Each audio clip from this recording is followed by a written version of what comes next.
बहुत ज़माना पहले एक वसी और अरीज सल्तनत थी, जहां एक बूढ़ी मलिका अपनी इकलौती बेटी के साथ रहती थी। मलिका कमज़ोर थी और जानती थी कि अब उसकी उम्र बहुत नहीं रही। इसने फैसला किया कि बेटी को दौर के एक पड़ोसी बादशाहत में रहने वाले शहजादे से ब्याह दिया जाए। रुखसती के वक्त मलिका ने अपनी बेटी को एक खास चादर दी, जिसमें इसकी मोहब्बत और दुआएं छपी थीं। साथ एक वफादार घोड़ा और एक खानसामा लड़की भी बेटी की खिदमत के लिए भेजी गई। लंबा सफर शुरू हुआ। रास्ते में जब असल शहजादी थक गई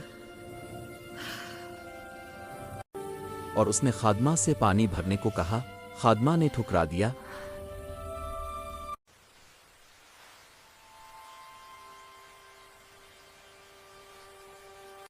शहजादी मजबूर है कर खुद पानी लेने लगी,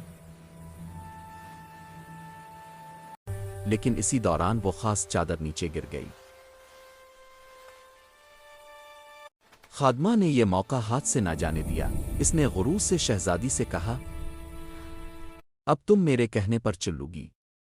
तुम शहजादी नहीं, तुम सिर्फ एक खादमा हो। अकेली कमजोर शहजादी खामोश हो गई।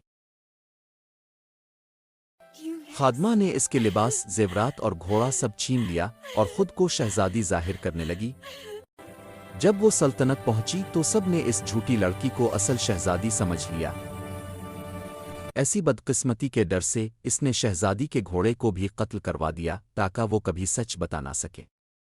असली शहजादी को महल की नौकरी मिली, जहां इसे बत्तखों को चुराने का काम दे दिया गया। सब इसे सिर्फ उगाविज गर्ल कहते थे।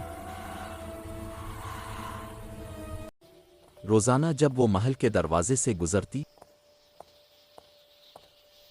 तो गुजरगा पर लटके हुए घोड़े के सर से आहिस्ता से कहती, मेरे वफादार साथी, काश कोई मेरा दुख जान सके। ये मंजर एक महल के लड़के कावनराड ने कई बार देखा और इसे शक होने लगा कि इस लड़की की कहानी जरूर मुख्तलिफ है।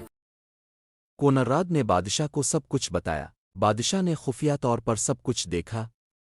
फिर बादशाह ने इसे बुलाया और नरमी से कहा, बेटी मुझे सच बताओ, तुम कौन हो?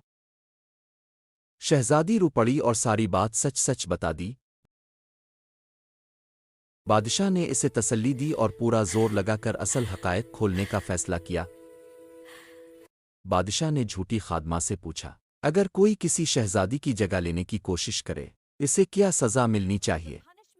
गुरूर में डूबी लड़की ने कहा, ऐसे शख्स को सख्त तरीन सजा मिलनी चाहिए। बादशाह ने कहा, बहुत अच्छा, तो फिर वो सजा तुम्हें ही मिलेगी।